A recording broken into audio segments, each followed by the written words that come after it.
Les frérots, mesdames, messieurs, salut tout le monde, c'est Cuben Stray, j'espère que vous allez bien. Je suis très content de vous retrouver devant ce petit monster, et c'est le cas de le dire, une ZX4RR 2024. Sachez que j'ai déjà été invité par Kawasaki France pour l'essayer sur piste à Alès, et j'avais vraiment kiffé de fou, donc je me suis dit, vas-y, let's go, il faut l'essayer sur route. Donc cette fois-ci, Kawasaki m'a très gentiment envoyé ce petit bolide avec le pack perf, petit pot Accra, petit capot de sel, dans le sud de la France pour pouvoir vous faire un test sur la route des grands. Regardez-moi ça, jusque là-bas ça monte. Après vous connaissez de toute façon où j'ai pu faire des pur sands avec de très gros monsters. Et cette fois-ci il va être temps de montrer que cette petite 4RR en a dans le ventre. Faut savoir que cette moto elle a pas de concurrence dans son segment parce qu'il n'y en a pas d'autres tout simplement. Faut dire ce qui est, de base je suis pas extrêmement fan de Kawasaki. J'ai pas eu forcément de Kawasaki dans mon garage à part voilà un petit 85 KX qui fait plaisir. Mais cette marque elle régale de fou parce que regardez, elle sort un petit 400 4 cylindres en 2024. Elle revient avec le ZX6R. Elle nous garde le ZX10R et ça fait plaisir. Là où d'autres marques nous enlèvent les super sports, ils nous donnent des roadsters avec des faces avant de plus en plus moches, Kawasaki quant à eux nous sortent des vrais petits bolides, des petites pépites. Regardez-moi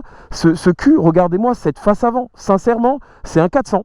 Faut dire ce qui est, c'est un 400 en ligne classique. Double disque à l'avant, double étrier radial, incroyable, c'est beau, vraiment c'est beau. Regardez-moi cette petite coque avec voilà le petit capot de sel Ninja, ça fait plaisir. En 2024, vraiment les gars, faut dire ce qui est, faut souligner, ça fait plaisir. Je suis vraiment impatient d'aller la tester sur route. J'avais testé à l'Est, c'était incroyable. Vous allez voir que ça marche dans les tours, c'est une dinguerie. Alors là sur route vraiment où c'est mon terrain de jeu favori, dans les belles routes, les belles courbes où il n'y a personne, avec un bon vieux bitume qui arrache les pneus, je suis sûr à 1000% que je vais kiffer. De toute façon on va en parler un petit peu plus sur la moto, je vous ferai un débrief à la fin. Mais voilà, ça fait plaisir, qu'on aime ou pas forcément la marque ou les modèles, on peut vraiment remercier Kawasaki de continuer à nous sortir des sportives. Il faut savoir que cette moto n'est pas disponible à l'essai, je vais essayer d'être le plus clair et le plus objectif sur cette petite moto, mais je vais pas vous mentir que ça s'annonce quand même extrêmement bien et je vais vous montrer que c'est pas parce que c'est une petite cylindrée qu'on peut pas se faire plaisir et surtout qu'on peut pas envoyer fort avec. Bon, je pense que j'ai trop parlé. Environ 77 chevaux, 170 kg. La ZX4RR est à 9500 €. Voilà, de toute façon, vous avez les sites internet qui vous donneront toutes les caractéristiques en détail. Mais voilà, un petit missile, ça monte à 16 000 tours. C'est une mini ZX6R. En tout cas, on va voir ça sur route, mais sur piste, c'était véritablement un mini ZX6R. Et là, je suis vraiment, comme j'ai dit, impatient, je me répète. Mais c'est un ovni. Oh là là, 400 4 cylindres, classique en ligne, le bruit, la crapovique. Vous allez voir, c'est que du kiff et on va partir dès maintenant de toute façon pour essayer ça. Et pour dire un gros merci à Laurent Drone My Life de m'accompagner sur ce test pour vous apporter un petit peu plus de qualité parce que comme j'ai dit, c'est une moto exclusive. On peut pas trop l'essayer non plus. J'essaye de vous montrer au maximum ce petit bolide comme il se doit. Bon, comme d'hab les gars, j'ai beaucoup parlé. Je pense qu'il est temps de décoller avec ce mini monster, cette mini ZX6R. De toute façon, je suis un peu spoilé parce que je l'ai essayé sur piste. Comme je dis, je l'ai pas essayé sur route, mais je sais pas pourquoi. Je sens que ça va être vraiment incroyable. J'ai désactivé le TCS parce qu'en vrai il n'y en a pas vraiment besoin et surtout on va voir si cette petite moto sait faire 2-3 cabrioles. Oh là là, 4 cylindres en ligne, classique, à Krapovic, avec chicane. De toute façon j'ai le micro dans le sac et tout à l'heure je vous ferai une petite portion spécialement dédiée à l'audio de ce petit monster. C'est parti les gars. Shifter, montée descente. Et le bruit du shifter est incroyable. La moto est catalysée avec chicane, c'est juste une ligne un petit peu plus racing. Et franchement les gars, incroyable. Les bruits de passage au shifter et le downshift est tellement agréable sur cette moto. Quand j'utilise le terme mini ZX6R, c'est vraiment pas pour faire semblant les gars. Petit shifter, blipper, montée, descente, très agréable.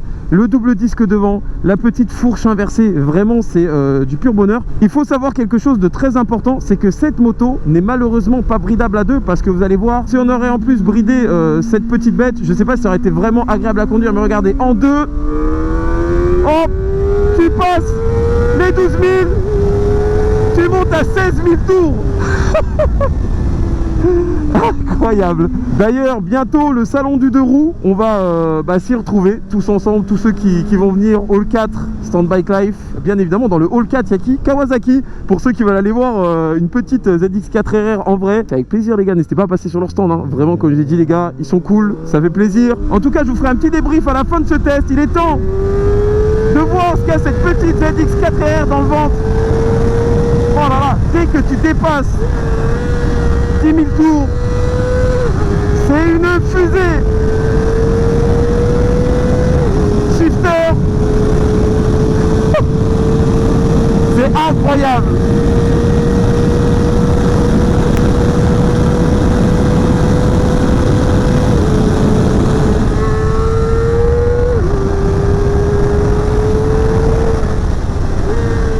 Oh, le downshift est fou.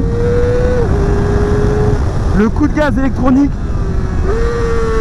Wow, c'est incroyable, vraiment c'est incroyable les gars. Comme avec une grande. T'es dans les tours, ça s'envoie bien, c'est une dinguerie. Bien évidemment, il y a un truc qui est flagrant les amis, c'est que à bas régime, il n'y a rien du tout. Déjà que les 600 de base, c'est creux, hein, pourtant ça fait 130 chevaux. Alors là, en 400 cm3, c'est sûr qu'en bas régime, il n'y a pas grand chose. Par contre, dès qu'elle monte dans les tours, c'est vraiment une petite fusée, je le répète, mais c'est vraiment perturbant. Et justement, c'est ce qui en fait une arme vraiment incroyable sur piste ou sur route pour éviter de se faire trop peur non plus. Petite piste de décollage. Est-ce que cette petite ZX4RR est à même à s'envoler? Alors oui, mais c'est tout mignon. Incroyable. Et là, hop, tout en grand. Tu montes dans les tours. Et tu fais tout comme une grande. Là où je passe avec mon Monster.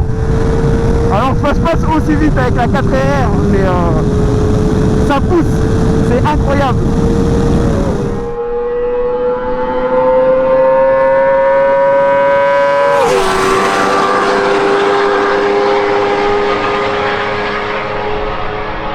Ça reste quand même très très souple à bas régime et c'est aussi très très perturbant. Oh là là, cette petite 4RR, de passer là où tu passes avec d'autres gros monsters et de passer quand même aussi fort avec une petite 400, 4 cylindres, je vous jure, c'est vraiment un petit ovni. Salut! Oh, c'est trop mignon la petite demoiselle qui me fait un coucou, c'est trop sympa. Oh, le petit quad! Incroyable, j'avais pas vu, il y a le petit qui chale, je sais pas, peut-être sa soeur ou je sais pas qui. Le petit S5 était sur un quad les gars, je sais pas si vous avez vu, mais c'était incroyable, trop mignon. Mont Ventoux enneigé, je vais pas vous mentir, il fait frais, il fait vraiment frais là. Le petit Mont Ventoux complètement enneigé, magnifique. J'ai actuellement le micro dans le sac et on va l'emmener à 16 000 tours et vous allez pouvoir entendre ce son digne d'une vraie mini moto GP, c'est vraiment réel.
Incroyable, petite fusée vraiment aberrante. C'est un truc de fou de voir comment un petit 400 cm3 peut développer autant de tours, peut marcher aussi bien. C'est vraiment très impressionnant. Et vous avez également vu que sur de très grandes portions, elle se débrouille extrêmement bien. C'est pour ça que là, je vais dans des portions un petit peu plus serrées pour que vous voyez quand même qu'elle est tout autant agile, que ce soit sur des grandes portions ou des petites courbes. Et ça, c'est vraiment un gros plus de cette moto, c'est qu'elle est extrêmement polyvalente. Elle est agile, elle a des vitesses qui tirent assez long et ça, c'est vraiment très agréable. Comme une 600 super sport, mais vachement plus accessible. Une moto qui te pousse vachement moins à l'erreur et ça fait plaisir. Vraiment, ça fait plaisir de ouf. Voilà, dès que tu passes les 10 000 tours, c'est impressionnant. Je vous jure, vous vous rendez pas compte, mais d'être tout le temps à fond sur cette bécane, c'est incroyable. Bon, maintenant, on va voir ce qu'elle vaut dans des portions un peu moins rapides que tout à l'heure. où il y a un petit peu plus de virages. Et vous allez voir qu'elle se débrouille plutôt pas mal. Hop, un peu creux, et dès que tu passes les 10 000 tours, c'est une fusée.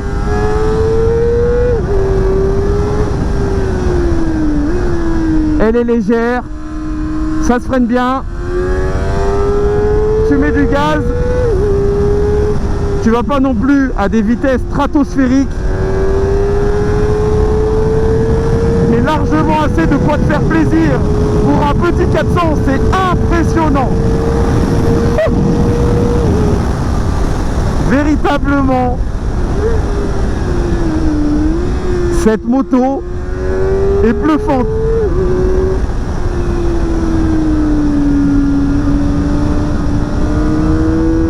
Bien évidemment, tu trouves des limites au châssis, au moteur, ce qui est tout à fait logique, parce que c'est pas non plus une moto destinée à concurrencer le marché des super sports. Bien au contraire, c'est une moto. Voilà, je parle trop, mais ah, quand elle monte dans les tours, comment elle rugit, le shifter blipper de compétition, vraiment, le shifter c'est un shifter de compète. Et je vous jure, je passe tellement vite dans certaines courses, c'est impressionnant pour une 400, vraiment.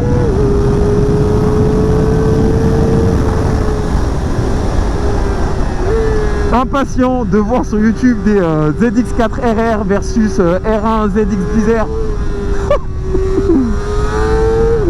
Parce que je vous jure que on aura beau dire ce qu'on veut sur les cylindrés, etc. Ouais, moi j'ai une 1000, moi j'ai une 600. Mais cette 400, elle peut sincèrement apprendre l'humilité à pas mal de personnes. Avec quelqu'un qui pilote bien, elle est vraiment, vraiment redoutable. Ah, ces paysages incroyables, le sud de la France. Quel bonheur de pouvoir rouler dans cette région. C'est que du kiff. Dernière petite portion. Oh, comment elle crache. C'est tellement plus exploitable qu'un 1000. C'est léger, ça freine bien. Ça marche dans les tours. C'est incroyable. C'est impressionnant. Vraiment, cette moto, c'est un ovni. Je vais que le répéter, mais elle est tellement perturbante. D'être sur un 400, 4 cylindres, qui marche comme ça dans les tours, qui monte à 16 000 tours, de pouvoir mettre gaz en grand sans non plus être retourné en Y. De toute façon, on va voir ça de suite avec le petit débrief, mais qui va s'annoncer quand même plutôt positif, hein, je vais pas vous mentir. Je pense que vous vous en doutez, je pense que vous aussi. J'ai kiffé rouler sur un 400 cm3 qui marche comme ça. Vraiment un 400, les gars. Un 400, normalement le 400, voilà, c'est un bicylindre, t'as un petit peu de coupe, mais t'es vite en galère. Là, c'est la folie. Incroyable, je pense qu'on va faire le débrief ici, les gars. Hop là, la petite béquille, on coupe le contact. Ah là là, la petite coloris là comme ça, c'est beau, c'est beau, c'est beau, vraiment c'est beau. Bon, que dire sur cette petite ZX4RR, incroyable, je l'ai dit et redit et re-redit. C'est perturbant, 400 cm3, 4 cylindres en ligne classique, ça gueule. Alors, on va pas se mentir, au niveau des défauts, le châssis, il a ses limites, mais c'est normal. Cette moto, elle s'adresse pas aux personnes comme moi, je vais pas vous mentir. Il faudrait plus que je m'oriente vers une ZX6R ou une ZX4RR, parce que voilà, à un certain moment donné, sur certains freinages, le train avant, il suivait plus forcément, mais je l'ai quand même poussé à ses limites. Ça, c'est vraiment impressionnant, parce que ces limites, elles sont quand même assez loin. Avant de vraiment mettre la moto en contrainte, il faut sincèrement y aller, hein. Sincèrement, pour moi, cette moto, elle est destinée, par exemple, aux motards qui ont arrêté de rouler pendant un certain temps et qui veulent reprendre un petit monster sans bien évidemment se satelliser directement avec un gros cube qu'ils n'arriveront pas à exploiter. Pour les personnes qui veulent éventuellement commencer la piste, Ah là là, un petit 400, 4 cylindres qui gueule, voilà. Tu peux mettre du gaz sur l'angle sans non plus t'envoyer sur Saturn, avec des petites options comme le shifter up and down qui fait plaisir, un petit châssis qui tient extrêmement bien la route. Bien évidemment, sur piste, je pense qu'il faudra changer les pneus. Vous mettez deux petits Super Corsa, vous faites des petits réglages suspension aux oignons et je suis persuadé que cette moto peut être vraiment redoutable. Il y a un truc qui est dingue, c'est que la boîte, elle est extrêmement bien étalonnée. Vraiment, la boîte, elle tire long, ça gueule, c'est propre. Je vais pas vous mentir que la 6, elle sert pas à grand chose. Voilà, une petite sportive. Moi, je vous dis la vérité, je verrais grave ma maman faire de la piste avec ce petit bolide. Et ça me donne même des idées, hein. Mais vraiment, quel petit kiff d'avoir pu rouler cette petite ZX 4RR. J'espère avoir pu montrer à certains d'entre vous que cette petite 400 RR en avait dans le sac et qu'elle était prête à en découdre et qu'elle aura pu aider aussi certaines personnes à faire le choix qui se renseignaient sur ce petit bolide là, oh là là, le petit Peugeot Expert. Et pour vous dire, pour le coup, le freinage, il a pas flanché. Après, c'est léger les gars, ça se freine bien. Comme j'ai dit, c'est pas une moto qui est destinée à attaquer le secteur des 600 sportifs de toute façon, qui est actuellement voué à disparaître chez certains constructeurs et chez d'autres comme Kawasaki qui se battent pour que, par exemple, il reste la ZX6R. Et ça, c'est tout à leur honneur. Pour faire court, c'est une super moto pour attaquer la piste ou pour reprendre la route sereinement, qui pardonne quand même pas mal les erreurs et qui permet non plus de pas se faire trop peur. Ça, c'est quand même un pur kiff. Donc voilà, j'espère que vous avez kiffé ce petit test. Merci encore une fois à Kawasaki de m'avoir envoyé ce petit bolide, d'avoir pu le tester sur route. Oh là là, quel bonheur. Merci à tous pour tout. C'était Cubenz 13. N'hésitez pas à me dire ce que vous pensez de ce petit bolide en commentaire. Portez-vous bien. À très bientôt. Peace et ciao tout le monde.